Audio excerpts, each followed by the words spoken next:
Você está aqui assistindo a uma live que fizemos sobre qual é a importância da lição de casa. Para essa live, nós trouxemos uma convidada muito especial, que é a professora Adriane Santa Rosa dos Santos.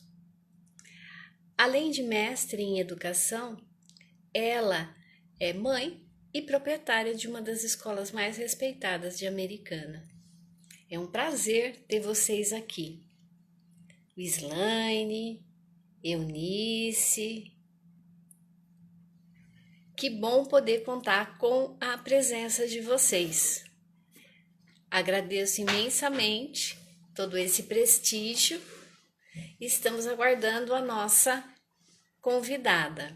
Enquanto isso, você que está entrando aqui pela primeira vez, eu abri esse canal de comunicação para poder levar às pessoas conhecimento científico e conhecimento de boa qualidade, para que você possa se alimentar, começar a ver que o conhecimento científico é muito mais fácil do que se pensa. Nós podemos conversar a respeito dele e ele é extremamente importante para a nossa vida, seja a nossa vida enquanto profissional da educação, seja a nossa vida enquanto pessoas.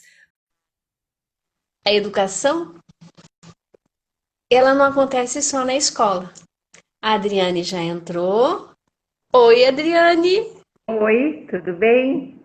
Eu tô bem, e você? Tudo bom.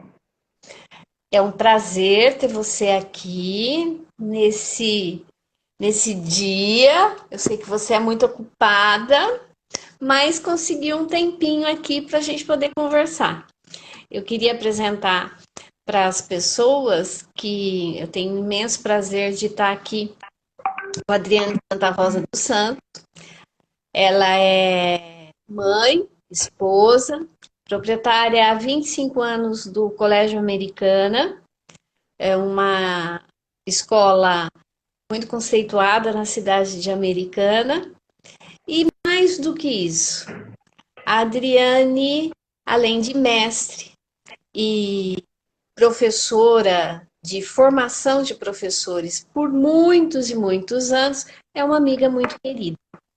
E que hoje ela está aqui para partilhar um pouco dos conhecimentos dela e fazendo uma reflexão muito interessante sobre a importância da lição de casa.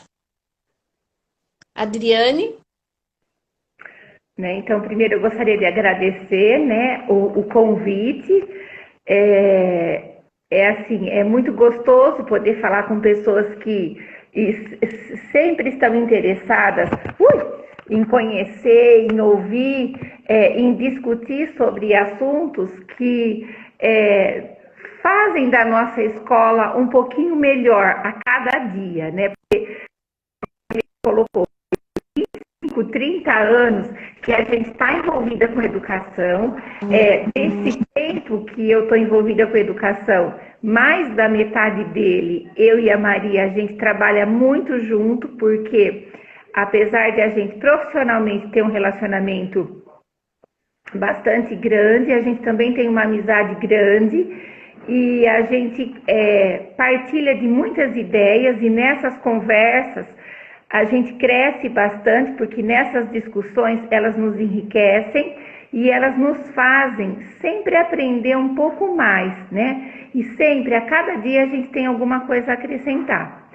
E esse assunto, tarefa de casa, é um tema que parece ser muito simples, que parece ser até um tema muito pequeno perto de tanta coisa que tem para a gente conversar sobre educação. É um tema que a gente nem partilha dos mesmos princípios, que a gente compartilha das mesmas ideias, porque a gente tem, apesar da amizade, não significa que a gente concorda com todas as ideias.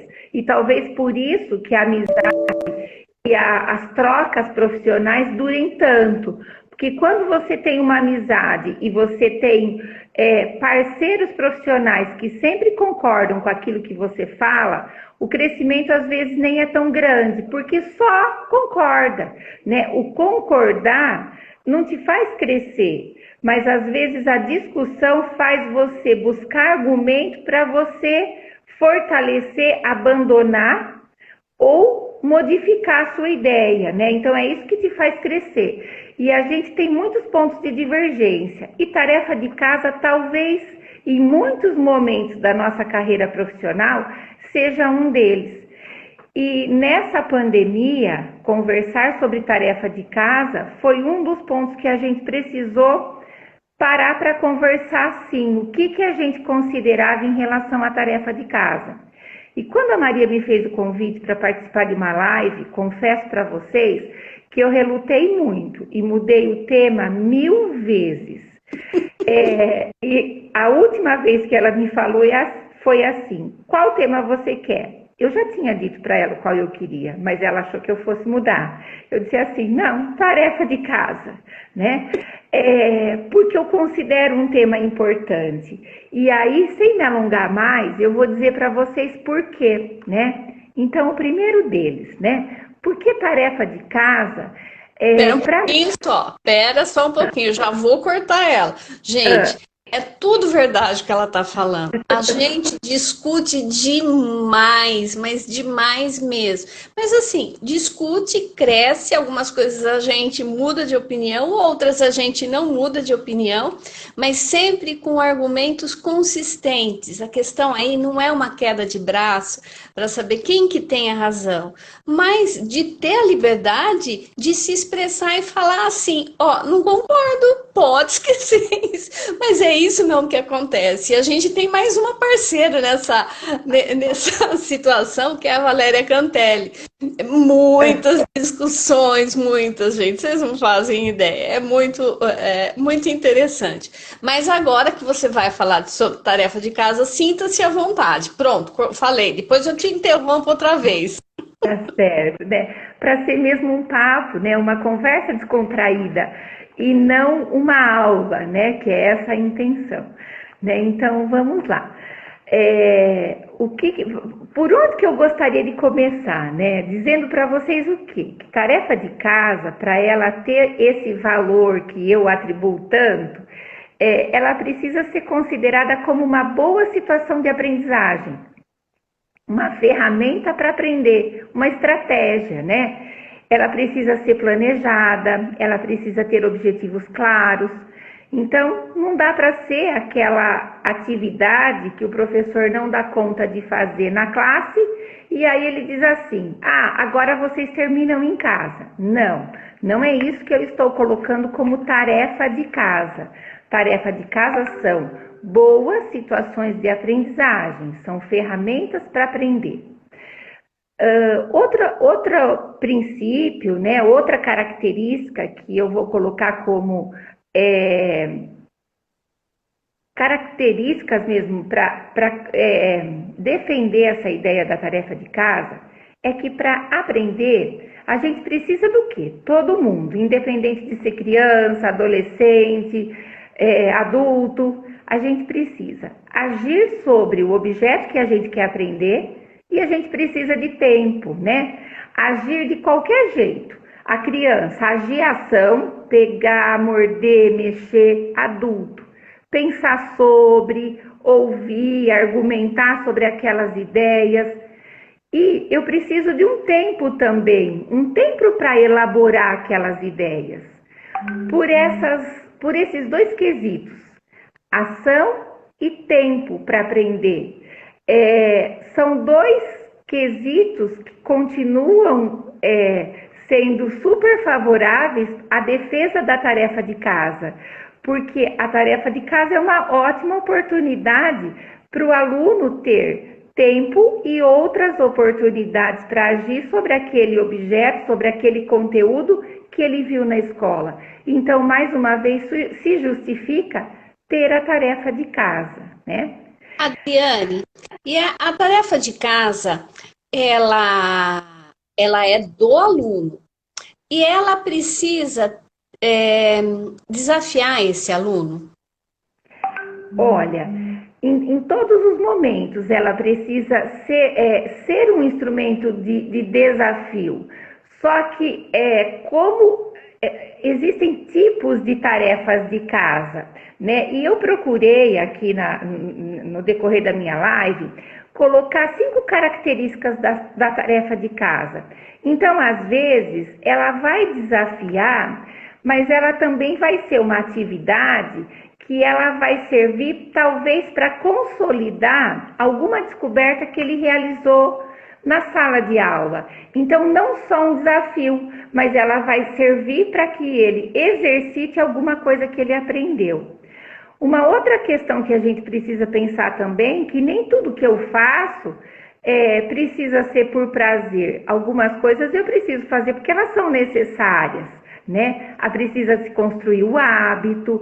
Então, existem coisas que são deveres, né? Responsabilidade. Então, tem algumas coisas que elas não caíram de moda e que a gente precisa saber dosar né, na educação mesmo dos nossos filhos. E conforme a gente vai organizando essa rotina de casa, isso vai entrando o prazer, o desafio, o exercício, a descoberta, e saber um pouco o porquê que a escola defende ou não essa tarefa de casa. Isso vai dando argumento para os pais também entenderem, olha, isso é importante por conta disso, disso, disso, ou isso não é importante, né? E como o professor planeja essa atividade também. Por exemplo, quando eu preciso dessa tarefa, porque todo mundo entende que o aluno fez algumas atividades na classe, mas é necessário que ele exercite essa descoberta que ele fez. Então, principalmente assim, uma matéria que todo mundo, né, não só em matemática, mas o mais comum. Existem algumas coisas em matemática que o aluno faz, ele descobre o caminho, mas todo mundo tem esse momento que ele precisa, agora eu preciso parar, refazer, reconstruir esse caminho e exercitar, até para eu ter uma agilidade maior nisso. O tempo que a gente tem na escola para que isso aconteça, isso não é possível. E outra, só o tempo da escola também não é necessário que se tenha tempo para se fazer só isso na escola. O aluno tem tempo fora da escola que também precisa ser usado para estudar. Porque a gente tem que perder essa ideia que eu só estudo enquanto eu estou na escola. Não existe um discurso que a gente precisa criar o aluno com iniciativa, protagonista, que goste de estudar, que goste de ler. Então, por que associar o ler, o estudar, o escrever, sempre associado ao ambiente escolar? Então, eu também preciso criar a situação que isso aconteça fora da escola. Só que o pai não é professor. Então, muitas vezes, ele nem sabe o que ele vai desafiar esse aluno. Então, no meu ponto de vista, diante do que eu estudo, do que eu acredito, a escola tem esse profissional especialista que ele pode escolher e dizer assim, olha, aqui eu dou a orientação e essas atividades vocês podem sozinhos realizar no ambiente de casa, porque vocês dão conta. Para quê? Para agir sobre o conteúdo, vocês vão ter um tempo maior, vocês poderão aplicar alguns raciocínios para realizar algumas descobertas. Mas aí o pai também pode ajudar? Se o pai tiver condição de ajudar, sem problema nenhum. Se o pai não tiver condição de ajudar, o aluno vai fazer do jeito que ele tem condição de fazer, porque depois dessa atividade vai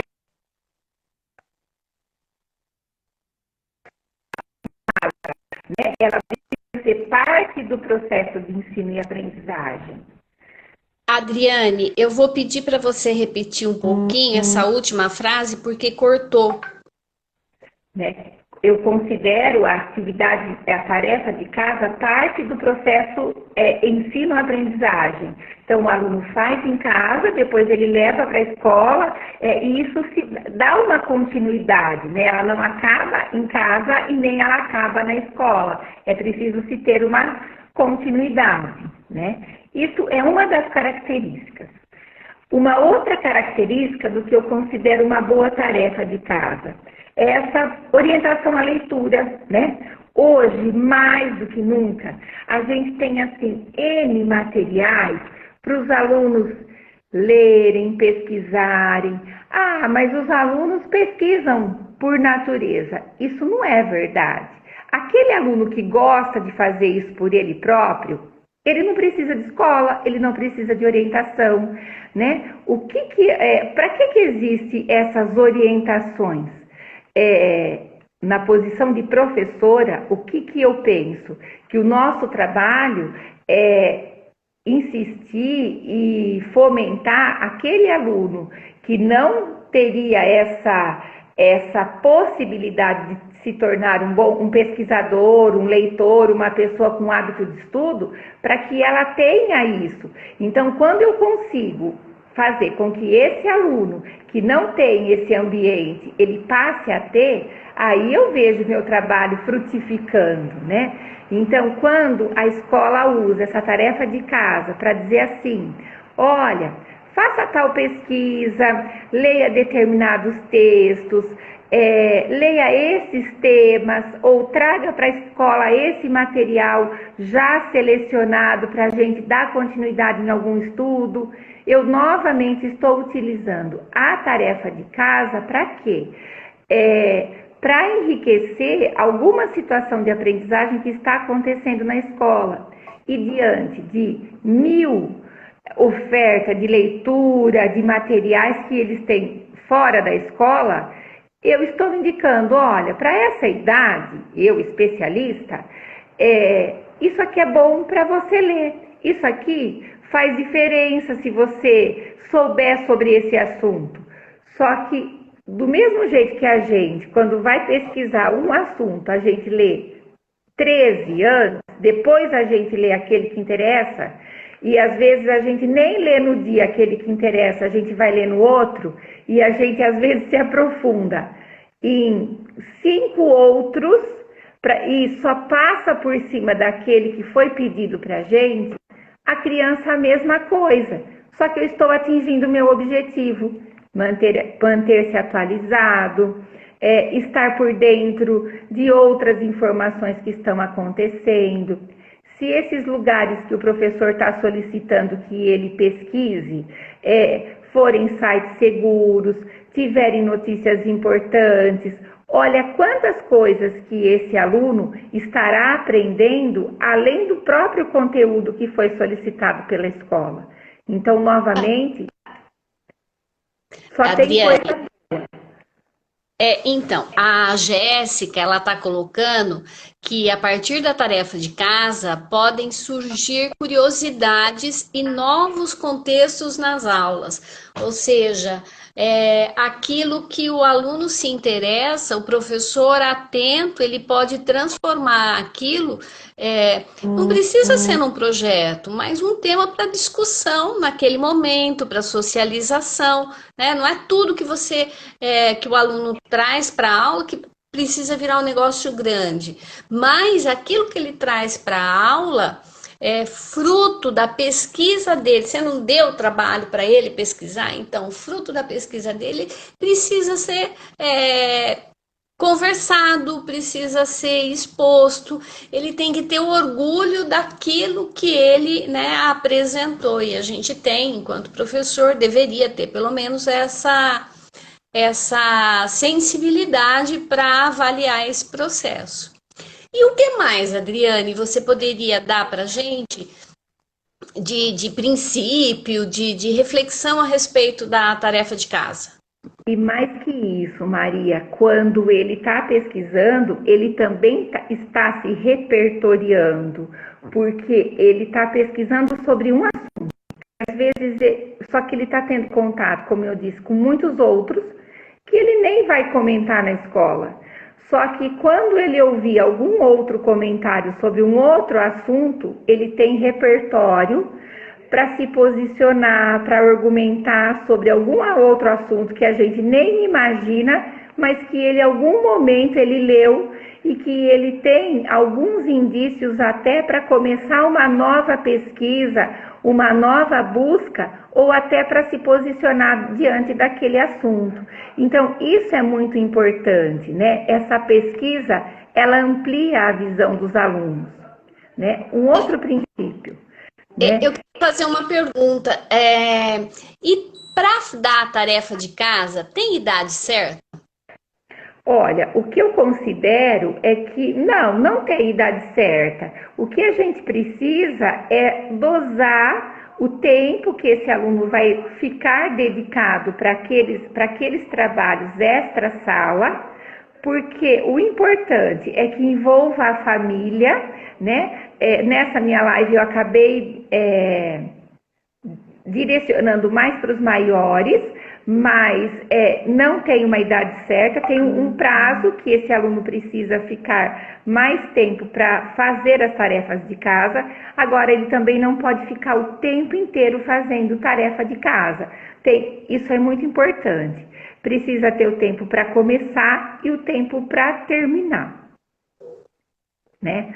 Um outro princípio que eu acho super importante, né? É a construção aí do hábito de estudo, né? Hábito é hábito. Todo mundo sempre ouviu falar isso, né?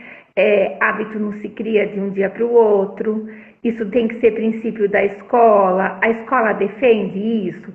Então, não é com sermão que a gente consegue construir esse hábito, né? A gente já conversou muito sobre isso. Quando eu vejo um problema, não é sermão que faz mudar, mas eu posso conversar, ver o que está acontecendo e fazer novos encaminhamentos. Cada disciplina, cada situação, ela também requer uma forma diferente de estudar. E com isso o aluno vai entendendo, olha, eu gosto de fazer resumo, eu prefiro questionário, eu prefiro ler em voz alta. Cada um vai vendo, eu estudo estratégias que me ajudam a entender melhor determinado assunto. Para um funciona de um jeito, para outro funciona do outro. E com isso, o próprio aluno vai se conhecendo melhor. Isso também é muito importante e vai construindo esse hábito. O aluno vai se organizando, mas para isso não acontece de forma assistemática.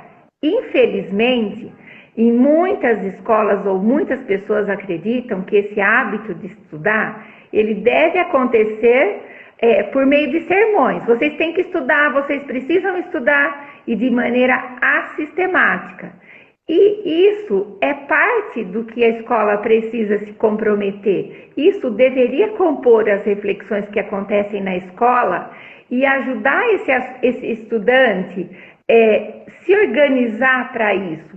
Porque se a casa ela precisa ser um ambiente que dá essa continuidade do que é ensinado na escola, é nada mais coerente do que também realizar essas orientações para que isso aconteça fora do ambiente escolar também, né?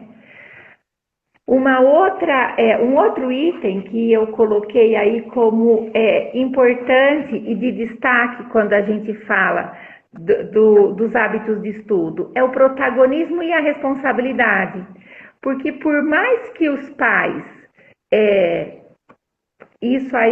por mais que os pais saibam e queiram controlar o que os filhos estão estudando ou estão fazendo, chega uma hora que eles não dão mais conta disso, né? E a responsabilidade, o jeito para organizar isso que precisa ser feito, e por mais que os pais queiram controlar, tem coisa que o pai fala assim, e aí filho, não consigo entender como o professor escreveu isso, como que tem que fazer? Quer dizer, a responsabilidade, se o filho não conseguir explicar, não sai, porque o pai não dá conta, né? Então se faz valer aquilo que a escola discursa tanto. Olha aí, a responsabilidade do aluno, o protagonismo dele, né? Se fazendo numa situação real, presente, né? Então isso é muito importante que a gente destaque. E uma outra... Adriane, a gente tem dois comentários aqui. A Solange, que coloca que é preciso organização de estudos, seja na escola ou em casa, e a Valéria, que diz que aprender e exercitar essas diferentes estratégias de estudo é fundamental como parte do processo de aprender a aprender. Ou seja, você está sempre aprendendo, mas também precisa de um método próprio que você sabe que com aquele método, com aquela metodologia que você usa, você está aprendendo. Por isso que você disse, né, que não tem uma regra básica, você vai descobrindo maneiras que você se dá melhor. Seja lendo, grifando, mas o aluno também precisa ser ensinado, né, a utilizar essas diferentes estratégias, um mapa conceitual ou um mapa mental, seja como for, para poder organizar os conteúdos e fazer os links necessários ou qualquer outra coisa que se tem como objetivo, né? E nessa situação, a gente cai muito em armadilhas como professores, porque a gente considera que o aluno sabe isso, né? Então, estudar, precisa estudar, né? Aí entra numa outra palavrinha, né? As relações de empatia, né? O se colocar no lugar do outro, né? O aluno precisa aprender a aprender. Isso também é um jargão, é uma frase bonita que a gente ouve muito. Mas quantas vezes a gente realmente coloca isso em ação, em prática, a gente pensa sobre isso, né? Quantas vezes a gente discute, mas discutindo mesmo. A gente conversa com o aluno, mas ouvindo mesmo. Como vocês estudam? Leiam esse texto. Como que vocês estudam? Como que dá para estudar? Porque quando a gente olha, às vezes, aluno de quarto, quinto, sexto ano, e a gente vai descobrindo as maneiras que eles estudam, muitas vezes a gente fica muito surpresa e assustada até. E a gente fala, gente, como que não sabe? Espera, como que não sabe? Esse aluno já está há 5 anos, 6 anos, 7 na escola, né? Aonde que é para ele aprender como estuda? Não é para ele aprender com o pai, é para ele aprender na escola. Agora, o pai pode ensinar como estuda? Pode. A mãe pode ensinar como estuda? Pode, né? Todo mundo pode ensinar como estuda. Agora, quem precisa ensinar diferentes estratégias para estudar? Nós, professores, a escola. Nós somos os especialistas em educação. Então, a gente precisa reservar um tempo precioso na nossa disciplina para fazermos essas discussões, independente do professor X ou Y, dedicar um tempo para essa discussão. Eu, professor da minha disciplina ou do meu ano, também preciso reservar um tempo para conversar com meus alunos sobre essa situação. Lembra como eu comecei a nossa live? Dizendo assim, que a gente aprende como? A gente precisa de agir. Agir como? Agir pensando. E eu preciso de tempo.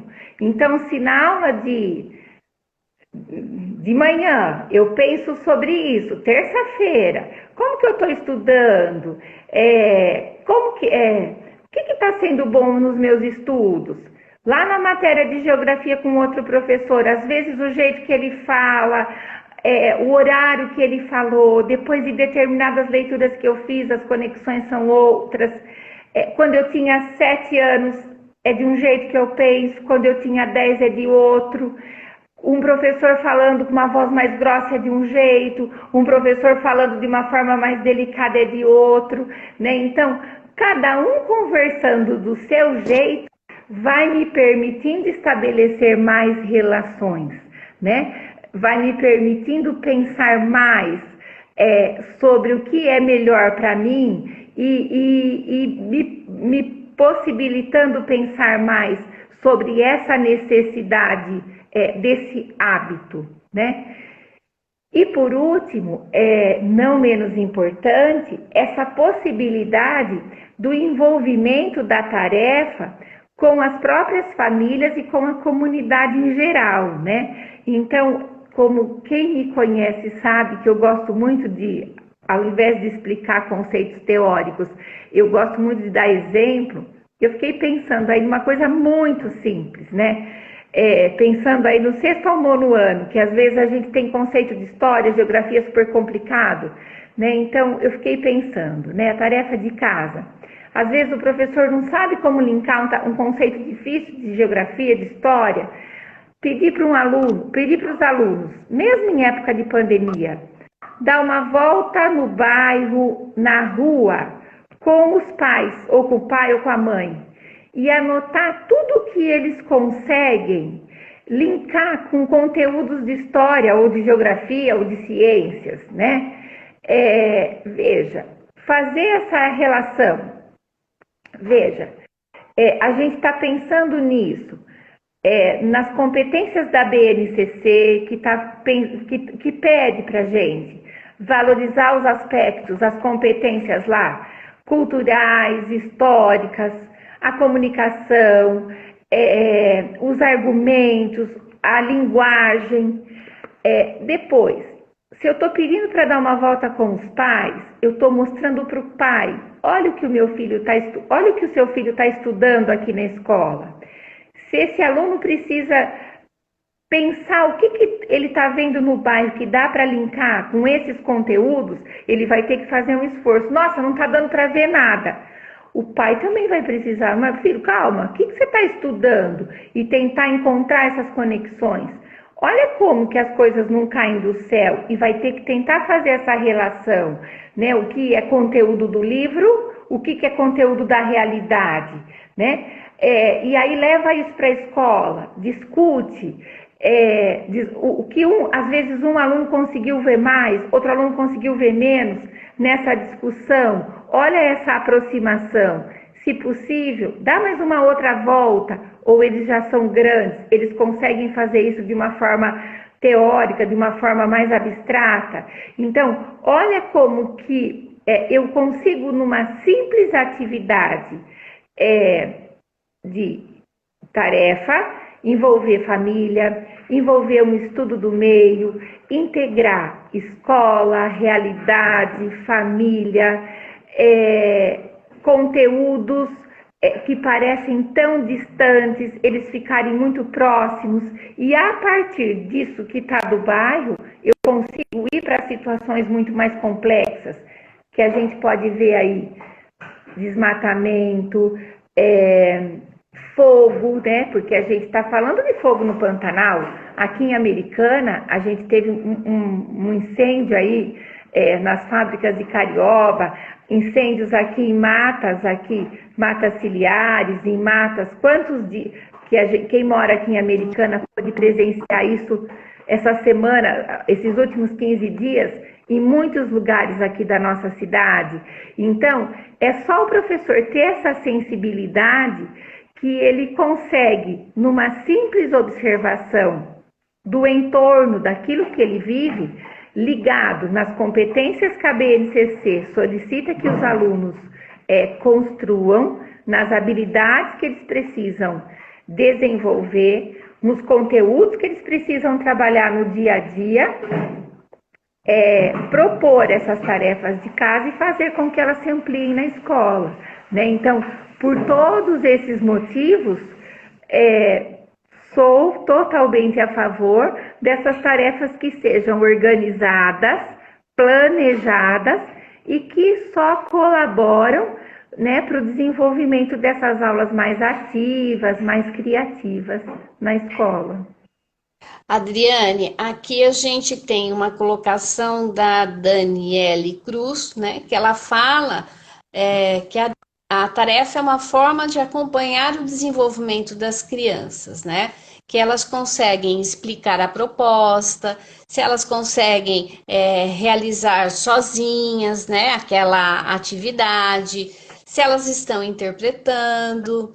E o pai ou a mãe, ele pode oportunizar essa aprendizagem, se é que eu estou entendendo o que a Dani escreveu, ele pode oportunizar essa aprendizagem quando pergunta para o filho, né, efetivamente, o que que você está entendendo a esse respeito? Leia para mim. É uma maneira de você integrar e participar junto com a família. Você não precisa fazer a lição de casa pelo seu filho, pelo contrário, mas você pode pedir para ele explicar para você o que está aprendendo, pode pedir para ele explicar para você por que ele desenhou daquela forma, para que ele leia em voz alta, para que ele te conte uma história. Tudo isso contribui para que essa criança se sinta integrada e valorizada na família em relação a esse fazer e sem a responsabilidade da família em si assumir o papel do professor, porque efetivamente não é esse. E nesse sentido, Adriane, tem uma pergunta da Andrea Patapoff. Agora eu perdi a pergunta da Andrea. Espera um pouquinho, sim. Ela fala assim: tarefa para o aluno ou para a família? Você pode resgatar isso? Isso, teve um pouquinho da sua. Adriane? Adriane? Tá um pouquinho falho, né, gente? Vamos aguardar um pouquinho. A conexão tá um pouquinho lenta e ela já. Adri? E ela já Oi, volta. Adriane? Pronto, a oi. gente não ouviu, pelo menos eu não ouvi. Se você puder repetir, por favor. Não, travou, no meio da sua fala travou um pouquinho. Quero falar oi para a Andrea, né? A Andrea também é uma grande amiga e também sei que ela tem assim muitas ideias aí sobre tarefa de casa. Eu não me esqueço das nossas conversas sobre tarefa de casa, né? Então veja, a tarefa de casa é para o aluno. E o que eu considero que uma tarefa de casa bem planejada, ela pode ser uma oportunidade para favorecer o convívio da família com o aluno também. Mas a tarefa de casa, ela precisa ser para o aluno. Isso não significa que os pais também não podem participar dessa tarefa de casa. Mas, muitas vezes, e isso não é o que deveria ser valorizado, a gente vê muitas situações assim, que se pede para fazer individualmente uma maquete. Eu acho que a maquete ela ilustra muito. E aí vem maquetes lindas, né? E se fazem exposições lindas. A primeira pergunta que eu faço: nossa, que lindo! Foi feito na classe? Não. As famílias que fizeram em grupo? Não. Ah, eles podiam fazer, mas podia ser individual. Entendi. Existe um valor, essa maquete feita pela família, em casa, tem o seu valor, mas a gente sabe também que quando esse trabalho é feito em casa, com a família, favorece, o professor precisa ter muito claro o que você está querendo com isso. Não, eu quero a integração dos pais, isso está no enunciado. Olha, pai, sente com o seu filho, tente resgatar materiais que você brincava quando criança, materiais alternativos, explique para ele como que isso pode ser utilizado, né? Aproveite esse momento. essa tarefa foi feita, foi dado um longo tempo para que isso acontecesse. E é fato, eu vejo isso na escola acontecer.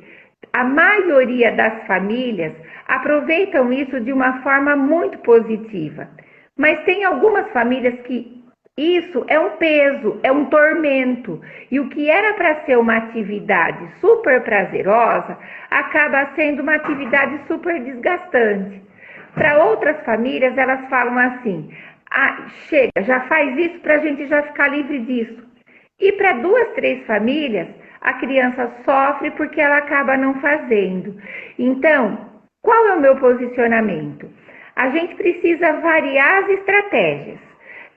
Ora, eu faço essa escolha porque ela atende a maioria das famílias, uma grande porcentagem delas. Ora, essa outra atividade que a outra parte das crianças, ou quase todas elas, conseguem fazer sozinhas.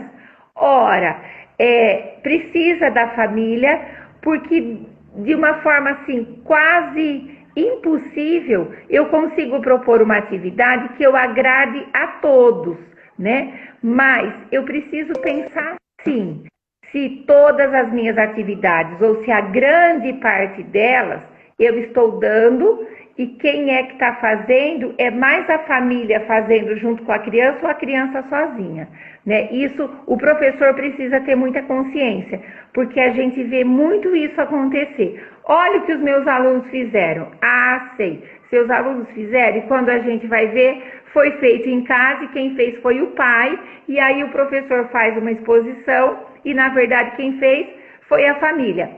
Só que daí, ela simplesmente infringiu praticamente 3, 4 desses princípios que eu fui colocando como características importantes dessa tarefa de casa. Né? Então, isso a gente precisa considerar.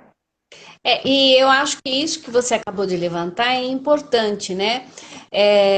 Porque se você dá uma maquete e você sabe que ela tem um grau de complexidade muito grande, inevitavelmente vai precisar da ajuda da família. Então é importante mesmo que se peça essa ajuda e não simplesmente mande para casa como se a ajuda viesse do além para a criança executar sozinha. É como, eu diria assim, uma atitude como essa, dentre outras, como, por exemplo, não corrigir a tarefa de casa, não retomar, você dá a tarefa de casa e depois você não socializa, são dentro do espaço, né, daquele espaço para fazer isso, são posicionamentos, atitudes que o professor toma e mostra, tanto para a criança como para a família, que aquilo não tem importância.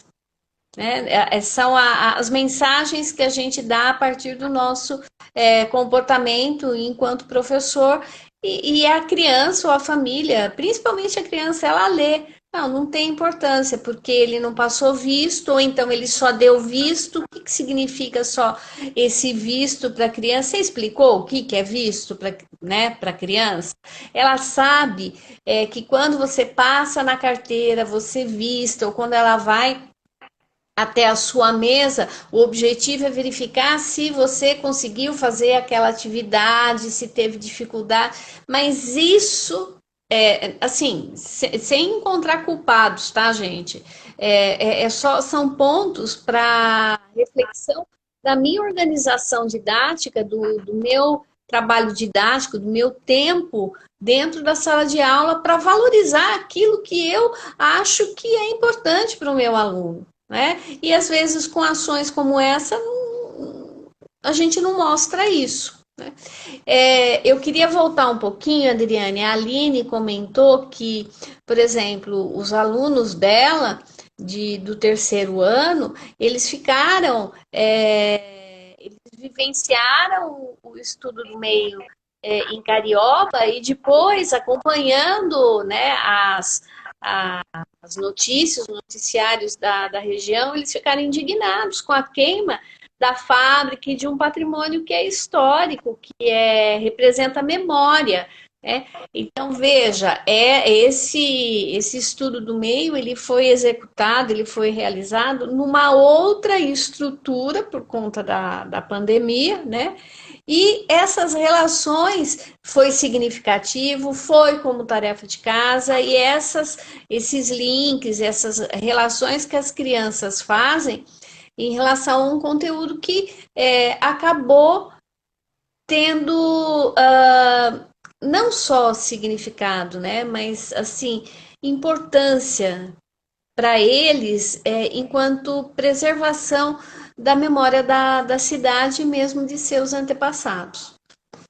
Né? Inclusive, esse trabalho da Aline teve família que teve guia, né? Os avós acompanharam no carro distante porque não podia ficar junto.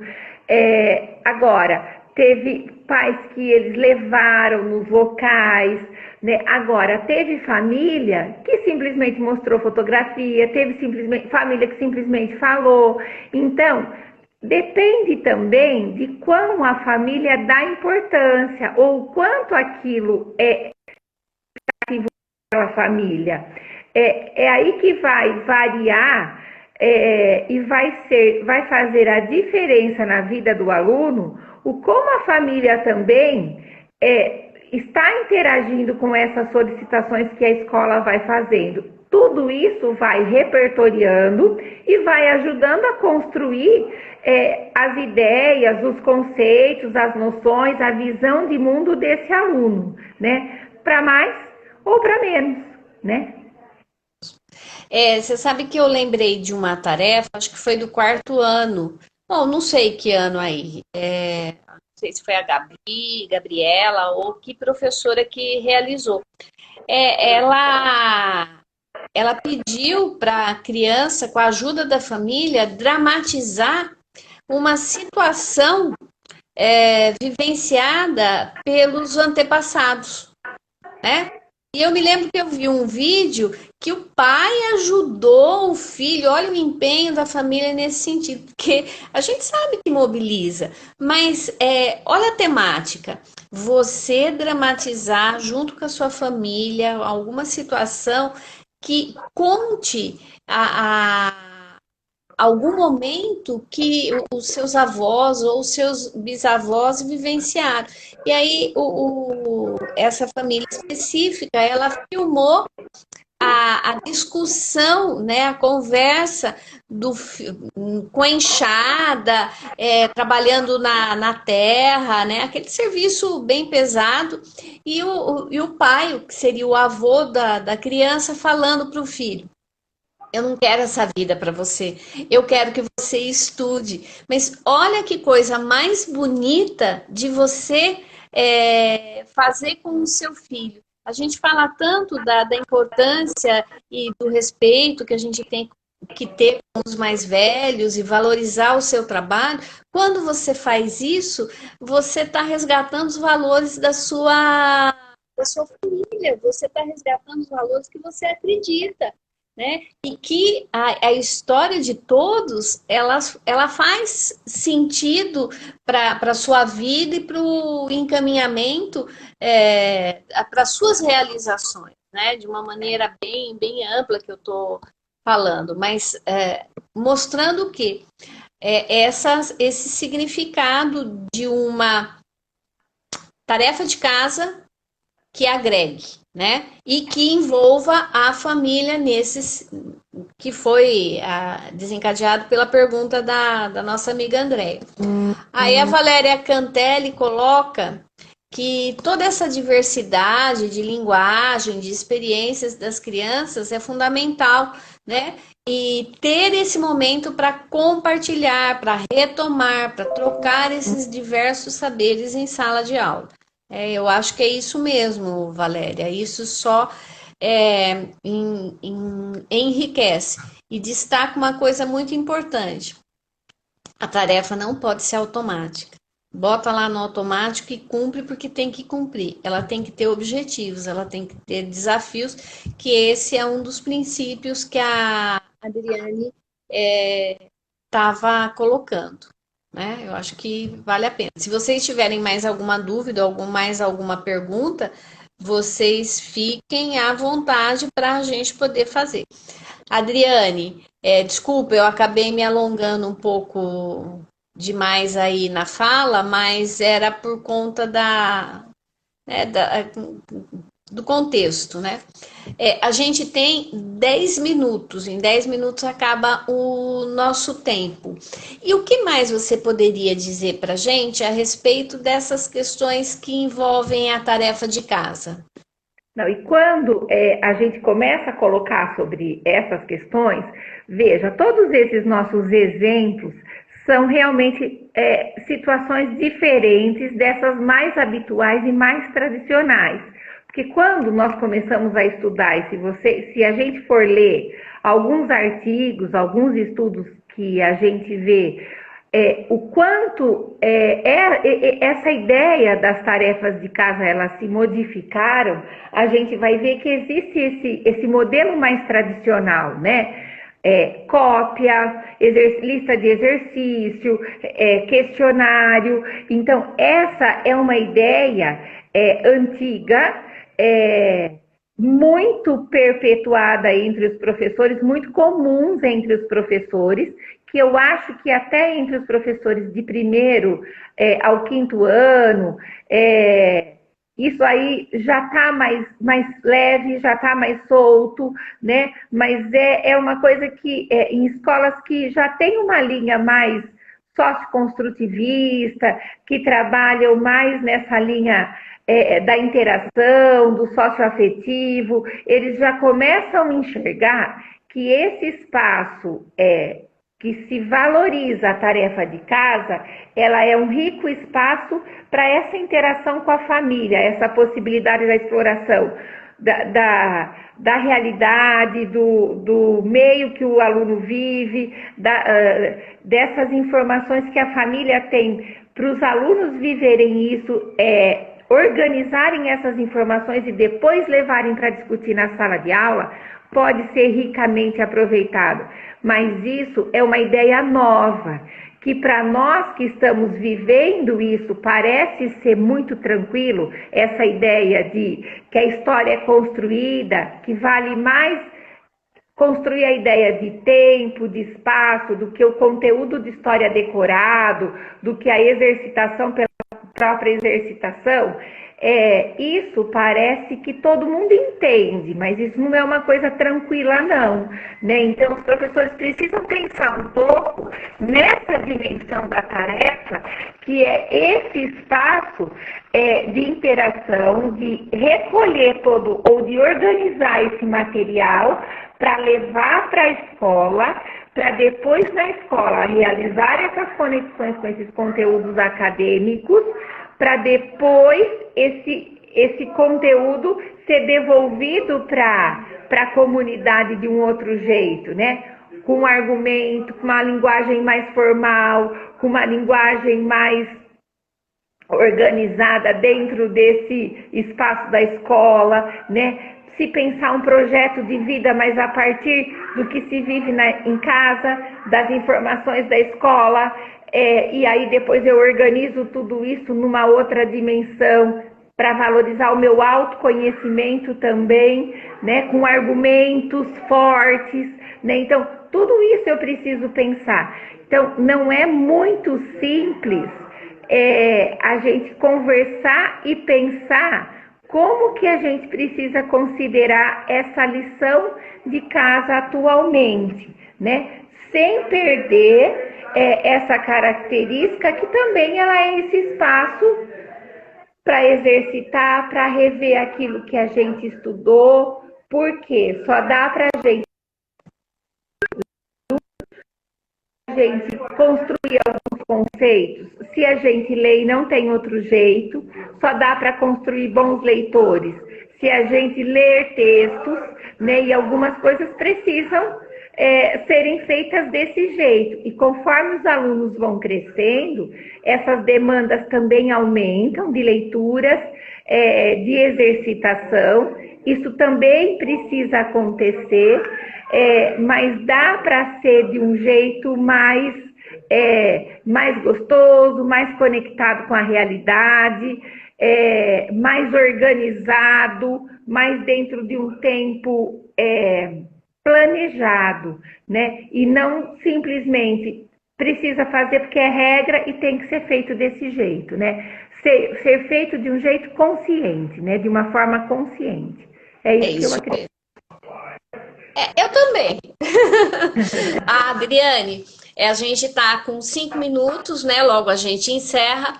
E eu queria colocar, a Andrea colocou assim, que entre a escola particular, em relação a essa questão da participação da família e a escola pública, existe um abismo, né? É, Então, Andrea, eu acho que o abismo ele existe em qualquer lugar, seja na pública ou seja na particular. Não se esqueça que eu tenho 25 anos de trabalho na escola pública. Sim, na escola pública nós temos muito problema. Sim, na escola pública a gente tem exemplos maravilhosos, assim como na particular. Então, por isso que a gente está trazendo, né, essas discussões para sensibilizar, para trazer coisas para a gente refletir e levar para a escola e mesmo para a família. Então, eu diria que também existem muitas escolas particulares que elas enfatizam muito essa tarefa no sentido extremamente tradicional e que a família apoia isso, esse negócio rígido, tradicional, o aluno, etc e tal, porque essa é a nossa foi a nossa educação, mas não é porque foi a nossa educação, o mundo não girou, a educação não mudou. Então, nós estamos aqui para diminuir esses abismos que acontecem em todas as instituições, seja ela pública ou seja ela particular. Que pagar uma escola não dá garantia dela ser diferente de muitas escolas públicas. Né? Então, é relativizar, mas não diminuir, né? Mas os problemas, melhorando a frase, os problemas existem em relação à educação em todos os lugares. Era isso que eu queria dizer, não quero relativizar nada. É isso mesmo que a gente está aqui discutindo. Nós temos 3 minutos, eu vou encerrar e depois eu dou a última palavra para a Adriane. Eu agradeço imensamente a minha amiga querida por estar aqui conosco. Eu convido todos vocês para assistir às lives. Se inscrevam lá no meu canal no YouTube. Divulguem conhecimento, porque conhecimento faz diferença na nossa vida, especialmente nós que lidamos com crianças, seja particular, seja profissional, e eu conto com vocês em todas as lives. Ou se não der tempo ao vivo, lá no YouTube a gente consegue se ver outra vez. Adriane, eu deixo para você as últimas palavras e agradeço tantas pessoas que estão aqui te ouvindo. Você é muito querida, tem muita gente que te conhece, está aqui te prestigiando, como pelos seus ensinamentos tão preciosos. Eu também agradeço, né? Fico muito feliz pelo convite, pela oportunidade aí de poder contribuir, né? De uma maneira significativa com todas as pessoas que estão ouvindo, pelas trocas, né? E até aí uma próxima vez, tá bom? Sim. Muito obrigada e boa noite. Até mais. Gente, vai ficar lá no YouTube. Por favor, divulguem, porque conhecimento muda a vida das pessoas. E quando esse conhecimento é em relação à educação, muda mais ainda. Beijão. Tchau. Tchau.